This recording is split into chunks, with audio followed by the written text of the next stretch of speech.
Our next speaker is the Cook County Board President. She has served in that position for nearly 4 years. Prior to that, she served as alderman of the 4th Ward and has been a dedicated community leader for over 2 decades. She earned her bachelor's degree and her master's degree at the University of Chicago. Ladies and gentlemen, Cook County Board President, Toni Preckwinkle. Madam President.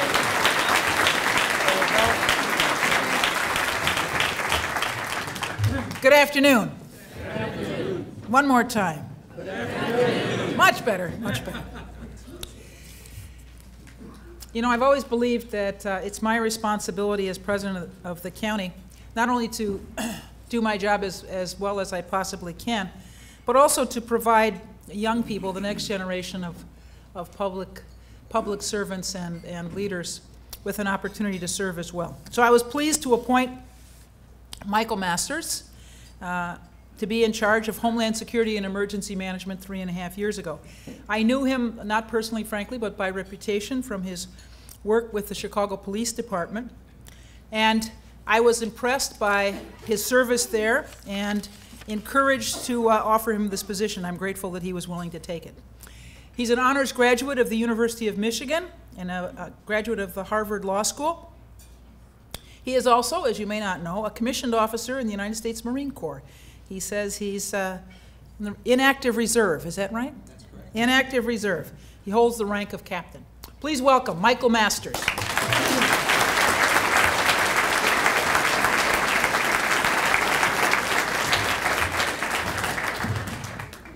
Thank you. A young man from Florida, born in West Palm Beach, one of 4 siblings. Growing up, he was like most other teenagers, a sports fan. He loved playing basketball and enjoyed watching the Miami Heat. He listened to Jay-Z. His favorite television shows were CSI Vegas and South Park. He posted messages on Facebook and the occasional selfie. He played video games with his friends. Following his love of sports, when he started college, he started studying physical therapy. And then, one day, he just kind of disappeared. That is until this past May, the last weekend of that month, May 25th. That's when Moner Abu Salah, 22 years old from West Palm Beach, Florida, drove a truck laden with 16 tons of explosives into a restaurant in Syria, killing himself along with 37 others. Abu Salah was, as far as we know, the first American to die in a suicide attack in Syria. In a video released by militants shortly after he died, Abu Salah spoke about how fulfilling life was as a warrior, enjoying tea with his fellow mujahideen, particularly compared to the lack of opportunity as well as the disenfranchisement he felt in our own country. He spoke about the paradise he believed he was about to enter. And after all of that, and then for just a moment, we get a glimpse of just that 22-year-old kid from Florida. Fighting back tears, he said goodbye. A simple, "I love you, Mom." And then in the video, a truck rumbling off into the distance, followed by a massive explosion. The issues posed by individuals like Abu Salah are increasingly relevant, complex, and dangerous. An estimated 12,000 foreign fighters have flocked to Syria from over 80 countries, and Abu Salah was one of them. What happens when they want to come back? What happens when they want to come here? The events on May 24th in Brussels, where an individual walked into the Jewish museum there and killed 4 people, demonstrates the potential dangers. The suspect spent much of this past year fighting with jihadists in Syria.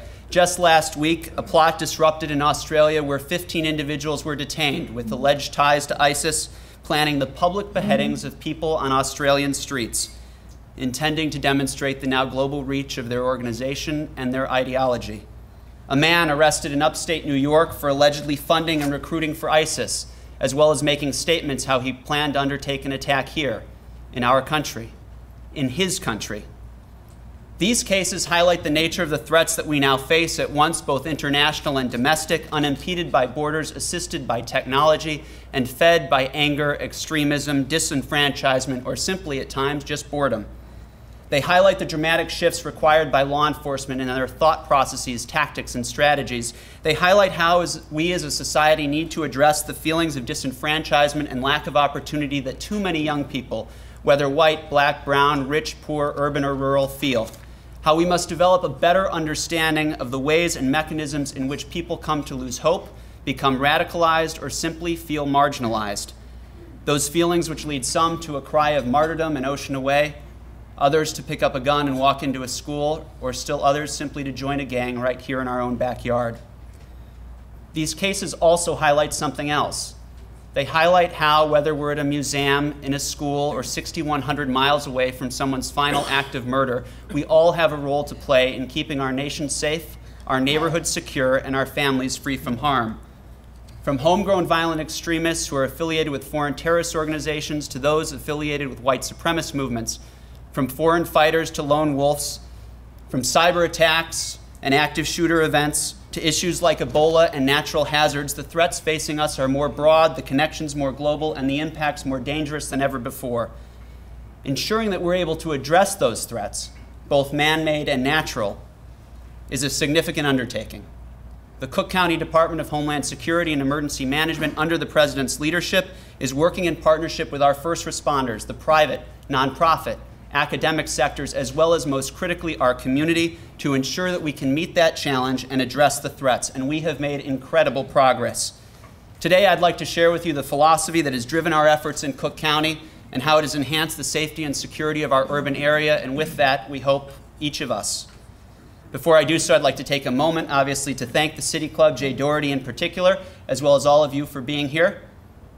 And naturally, the progress we have made would not be possible without the vision, support, and leadership of one individual, President Preckwinkle.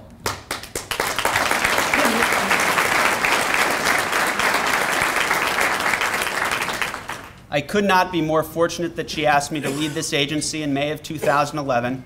Her mandate of innovative leadership, improved services, fiscal responsibility, transparency, and accountability is something that we as a department strive to implement every day in all that we do. And over the last 40 months, we have made incredible progress in that, creating a best practice agency that is working to protect against, prevent, mitigate the effects of, respond to, and recover from all hazards, whether man-made or natural. And as the second largest county in the entire nation, the threats and challenges we face are unique, but they don't exist singularly on their own. Think about the tools, the technology, the skill sets, and the training required to address some of our most pressing issues.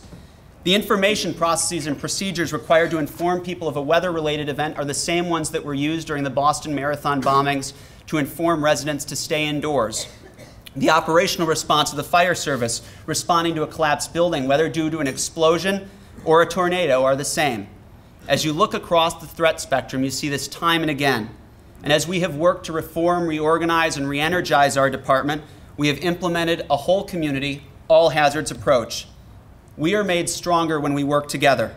We have sought common sense solutions to complex problems, placing ourselves in a position to not merely respond to events, but to proactively address them. And this starts with planning. And the bedrock of our planning principle is collaboration.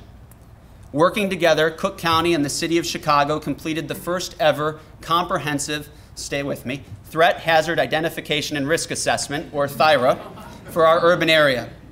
How could we address the hazards that we face together if we weren't sure what they were, nor did we agree on their importance? And building from that THIRA, we then set about addressing key issue areas, and one of our single greatest hazards is related to natural disasters. Now, at this point, people usually stop and they say natural disasters. We live in the Midwest. Our single greatest disaster may be the inability of a certain sports team to win a pennant. But you'd be mistaken to think that, not about the pennant, about the natural disasters. Flooding in the Midwest in 2008 caused 24 deaths and $15 billion in losses due to reduced agriculture yields and the closure of key transportation routes. In 2011, 11 of the 14 U.S. weather-related disasters of damages over $1 billion affected the Midwest. Just last year in our own county, we suffered over $109 million in recoverable damages to individual homeowners. And this is contemplated to get worse. Increased heat wave intensity and frequency, greater humidity, degraded air quality, reduced water quality, Extreme rainfall events and flooding will affect transportation, agriculture, human health, and infrastructure. I'm a real pick-me-up at a cocktail party, by the way. A recent tornado modeling report noted that were a tornado similar to the Moore 2013 EF5 incident to hit Cook County, we could suffer potential damages of greater than $20 billion, and more than 112,000 people would be in the tornado's path. But it's more than just individual impact or economic issues. This is a national security issue. The Quadrennial Defense Review of 2014, the Department of Defense's doctrinal worldview, notes that climate change has the potential to significantly impact our national security, our economic stability, and civil society, affecting how and where we train our troops, deploy them, supply them, and keep them safe.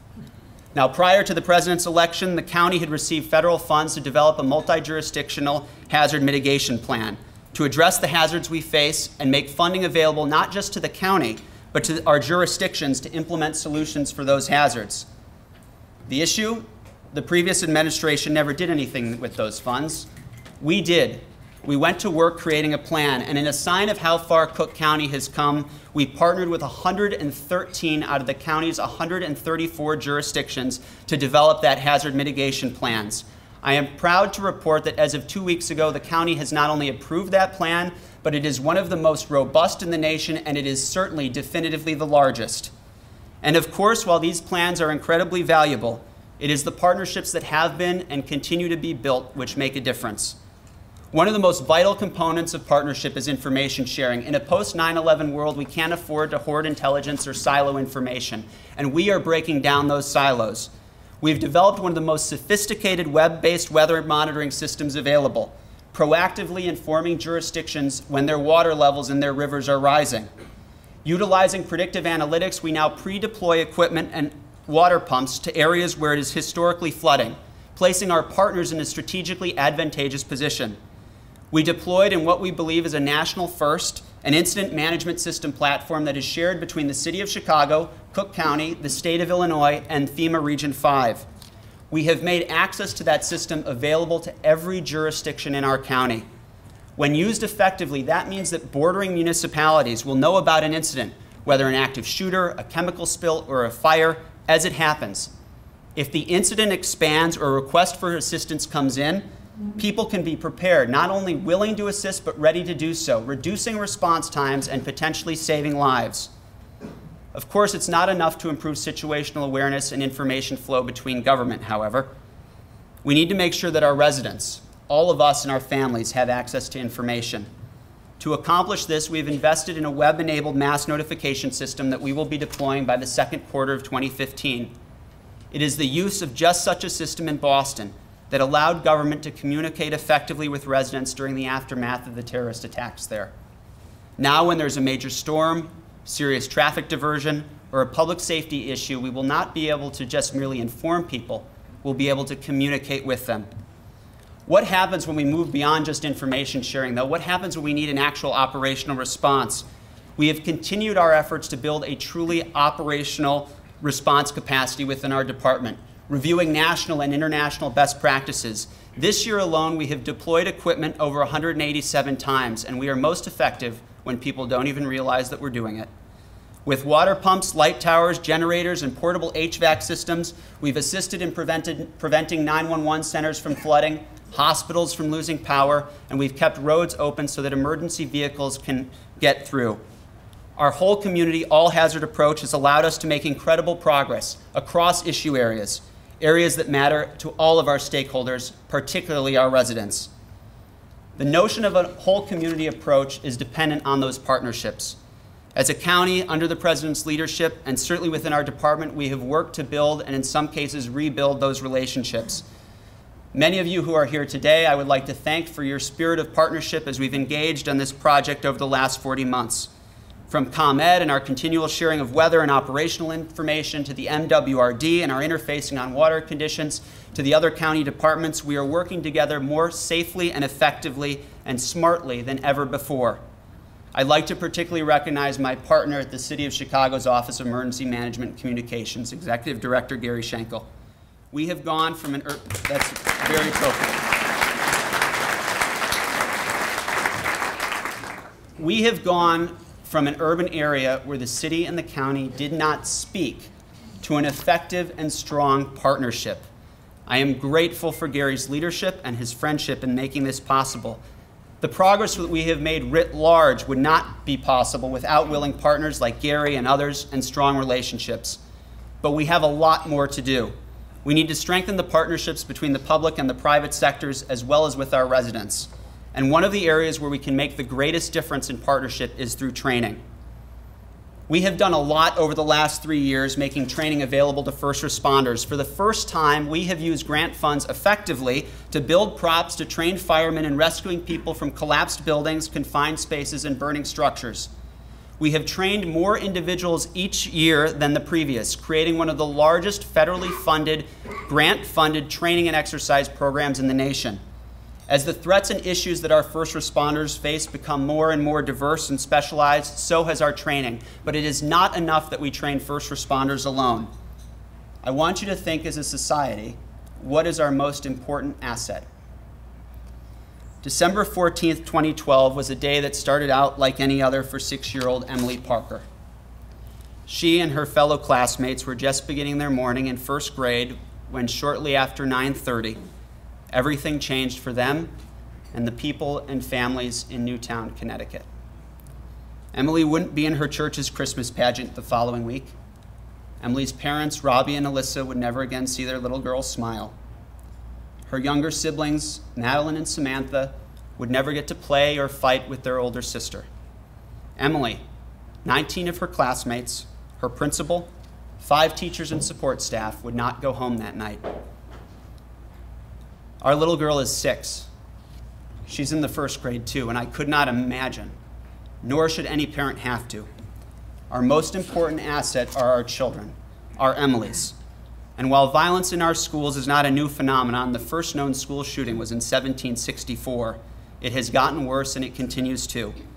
From 2009 through 2013, we have seen a marked increase in these events across our nation, including a 194% increase in the number of people killed during these events over the previous 8 years. Can we face this threat? I believe we can, because we have before. On December 1st, 1958, a fire broke out in Our Lady of the Angels School right here in Humboldt Park. A total of 92 children and 3 nuns lost their lives that day in an event that would be the lead headline in American, Canadian, and European newspapers. In the aftermath, sweeping changes in school fire safety regulations were enacted worldwide. Some 16,500 school buildings in this country alone were brought up to code within 12 months. Roughly 68% of all communities in this country inaugurated and completed fire safety training after the Our Lady of the Angels fire to include fire drills. We can have that impact again today. Cook County is working in partnership with law enforcement, educators, and others to do exactly that.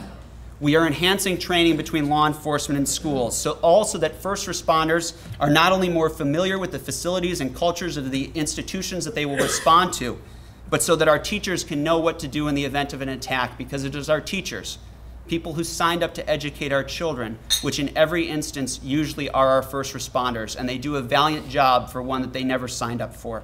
We need to give them the tools so that they can do the job that they are faced with. To be truly successful, we need to work together as a whole community. This threat from predominantly young men from middle and upper class communities raised on video games and violent movies is more and more common. But it is not just the lone wolf teenager that we need to worry about. We know that Al-Qaeda and other groups train on school scenarios. They have executed their plans elsewhere. Floor plans for schools in Virginia, New Jersey, and Texas have been recovered from foreign-based terrorists. In just the almost exactly 4 months since Abu Salah undertook his suicide mission, the threats we face have become even more disturbing. For with each passing day, those who wish us harm enhance their training, they advance in their thinking, and they improve in their tactics. Individuals, whether they be lone wolves or part of a group and who are planning mass casualty attacks or hate crimes against a house of worship, are increasingly sophisticated. Their use of the internet, social media, and other technology not only complicates their interdiction, it provides them a forum to shape and foment their views, recruit others, and develop their plans. I am proud to announce that we are developing critical training programs to address these issues. Known as Countering Targeted Violence Against Our Communities, our whole community all-hazard approach is built on increasing coordination and cooperation between law enforcement, academic institutions, the faith-based community, and other stakeholders. This will include resource materials for all partners, training on identifying, reporting, or reacting to an issue, whether man-made or natural, as well as, most critically, enhancing understanding between stakeholders. We know that when we build bridges, whether to prepare for a natural disaster, protect a house of worship, or ensure the safety of our kids in our schools, we are strengthening the very fabric of our society and increasing its overall safety. Through strong training and even stronger partnerships, we can be successful. One area that's particularly critical is ensuring our local officials are prepared to address situations that may impact their communities. Time and again, from elected and appointed officials, from Somerset, New Jersey with Superstorm Sandy, to St. Tammany Parish, New Orleans with Hurricane Katrina, from terrorist attacks and active shooter events, we hear the refrain, "I wish I was better prepared." But how do you prepare people to lead? How do you teach leading through crisis? I am pleased and proud to announce that Cook County, in partnership with the University of Chicago Harris School of Public Policy, will be launching a new half-day intensive crisis management leadership course for local officials in Cook County next month. Through extensive piloting, nationally recognized curriculum developers, and utilizing relevant case studies, the training program will guide each participant through the challenges of effective disaster response. It is exactly this type of forward-leaning and relevant training which strives to meet the President's mandate of improved services and innovative leadership, which is bringing Cook County together and ensuring that we are all better prepared for any type of incident. Ironically, as we have worked hard to increase communication, enhance connectivity, and improve technology, some of the exact tools that make this possible pose formidable challenges. From our country's power grids to our personal phones, we live in an increasingly cyber-based and connected world. And while the internet and technology can bring us closer together, connecting cultures, countries, and people, these same tools can also be used to tear us apart, attacking industry, societies, and individuals. It is a challenge that we as a country are not adequately prepared for. Just consider that in April 2013, the Associated Press Twitter account was attacked by a group of hackers loyal to Syrian President Bashar Assad. They sent out a tweet claiming that the White House had been attacked and the president had been injured. In the 5 minutes that it took to take that tweet down, the Dow Jones plunged 100 points and the S&P lost $136.5 billion. The events of this last year, with a move from attacks against state actors and towards private ones, whether Target, Home Depot, or others, shows the shifting terrains of this new war. Recent reports indicate that more hackers, when they target government, are looking to smaller entities, local government. Some have speculated these are mistakes by foreign attackers or hackers, but I reach a different conclusion. I think they are looking for our most useful and valuable data, from arrest records to tax information. There are no clearly delineated borders or boundaries in cyberspace. Think of yourself. The average American has 25 online aliases, from your Twitter account to your Uber account, from your Facebook to your credit cards. When we talk about the Internet of Things, your presence in that space is a dynamic, visible, and increasingly vulnerable one. Every second, 12 people fall victim to a cybercrime. That's over 1 million people a day, 378 million people a year. 41% of online adults have been the victim of a cyber attack, including 38% of mobile device users. Over 552 million identities were breached in 2013 alone. And making this more complicated, these issues are increasingly difficult to detect.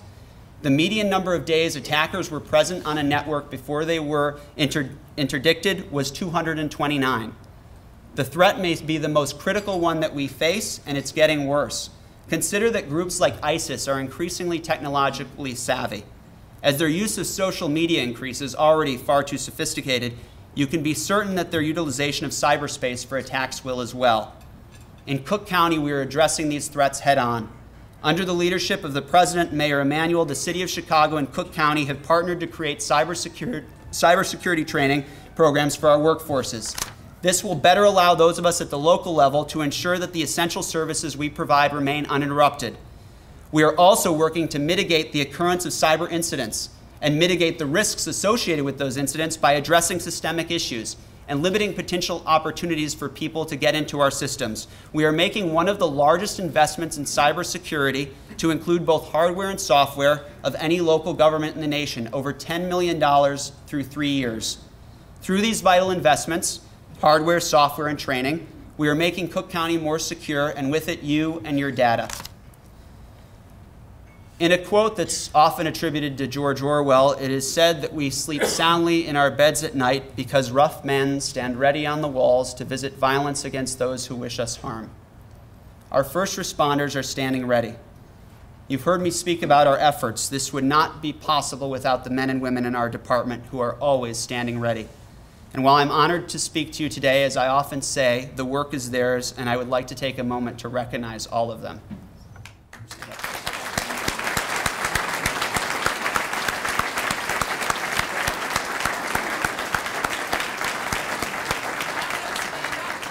Stand up. You didn't hear me say that the first time. There you go. You're back there.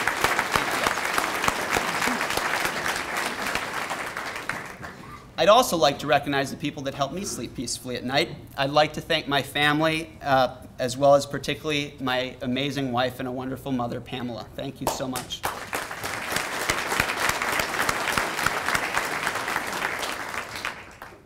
As the world around us becomes more complex, those individuals who wish us harm are not necessarily only outside of our walls.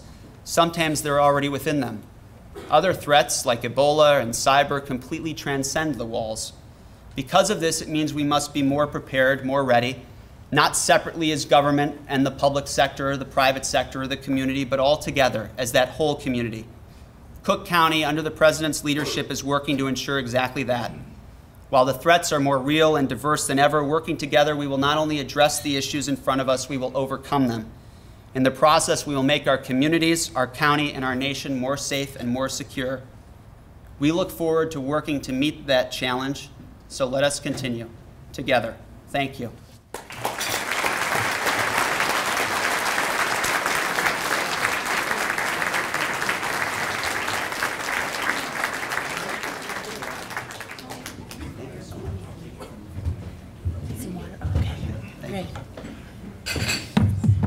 Miles, I was going to get him some water. I guess I missed that, huh? What a wonderful presentation. I think we're going to go into some questions. We have a few. You still have time to tweet if you'd like. Again, it's at City Club Chicago, or they're actually, we have our questionnaires on the table. Okay, I'm not seeing a lot of movement, so. Oh, here comes some. Okay. We'll have some guys coming around to get the questions shortly. Let's get right started with the few that we have. Before I start, Chris Meister is here. Where? Oh, there.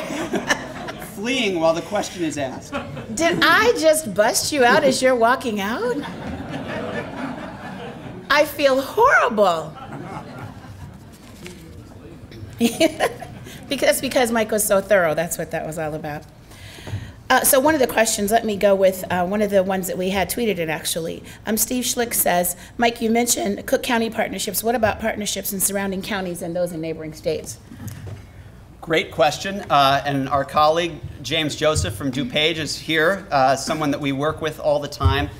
We have worked very diligently to build up partnerships across the board. And one of the ways that we do that, we have a regional catastrophic program that we've worked on, which includes not only most of the counties in this state, but involves counties across 3 different states. It falls right into that idea of whether a disaster happens here or in suburban Cook County or external, it will take all of us to respond to. And we've worked diligently to build those partnerships up and those friendships, frankly, which we're very grateful for.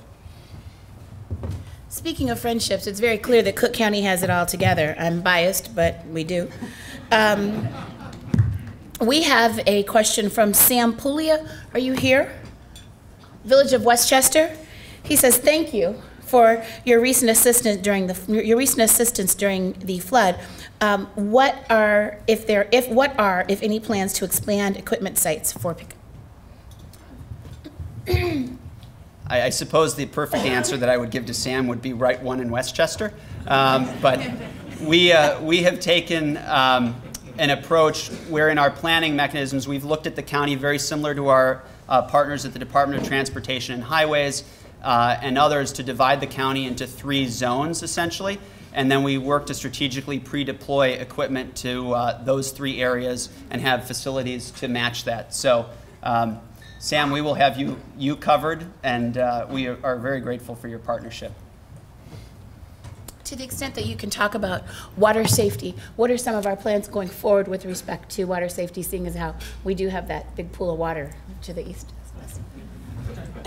That is something that Executive Director Schenkel and I have spent a lot of time on, as well as with our various partners with the Departments of Environment on both sides, as well as others, whether the MWRD or the Department of Water Management with the city. It is definitely a very large concern. We have recently started to look at how do we ensure continuity of services in the county with respect to water and fresh water. When you think about the number of facilities that need that, just one hospital alone or a nursing home, and you see what has happened at various points, particularly on the East Coast, when they lose water for a period of time, the solutions of trucking in large amounts of bottled water is not truly a viable one for a major incident. So we've worked to look at the security and safety of our systems, as well as the redundancy within our systems, and then how to get fresh water quickly and effectively. Last week, we had Ellen Alberding of the Joyce Foundation here, and one of the things that she talked about is the fact that some of you all who may have some gray hair in the room, me not included, you guys missed that? That some of us may not be as savvy from a social media perspective, cyber perspective. She did say that they look to some of the younger generation to glean help. What are you guys doing in Cook County? Are you looking to particular schools, particular universities, with respect to some of those very intelligent people as far as help for what you're doing? So my 6-year-old asked me a couple weeks ago, our 6-year-old asked me, Michael, when did you get your first iPad? Because she plays on an iPad and she has for the last 3 years, and it was a little embarrassing to say, well, I basically got mine when you got yours. So it's all about contextual frame of reference, probably. We have looked to partnerships across the academic community, as well as with the private sector and the public sector and the nonprofit sector. There is immense talent out in the world on these issues, and the reality is that I mentioned ISIS for a particular reason. Their recruitment strategies are increasingly sophisticated. Their use of social media and Twitter and things like that, Instagram, are increasingly being used for them. And if we do not think of creative ways to counter that message, as well as use those social media tools for our own purposes prior to a disaster, we are certainly going to be behind the ball, so to speak, during a disaster. So we've worked through partnerships with a variety of entities, but we've got a long way to go in utilizing those tools effectively. We have a much more difficult job. Our job is to keep people safe 24 hours a day, 7 days a week, 365 days a year. And when I say we, I mean all of us, because it is truly a whole community approach. The bad guys only need to have to be successful once. So that requires a level of vigilance on all of us of being adept and savvy in these tools, whether it's protecting your own Twitter account from getting hacked, or it's the Associated Press protecting theirs. So we have, I think, a large learning curve, but we're recognizing the issue and we're moving forward to address it. Am I missing any questions? Last week I know I was a little hasty. Okay, I'm going to, at this point, thank Mike for managing to keep all of us calm while his group does what he does and makes it look so simple. Let's give him another hand.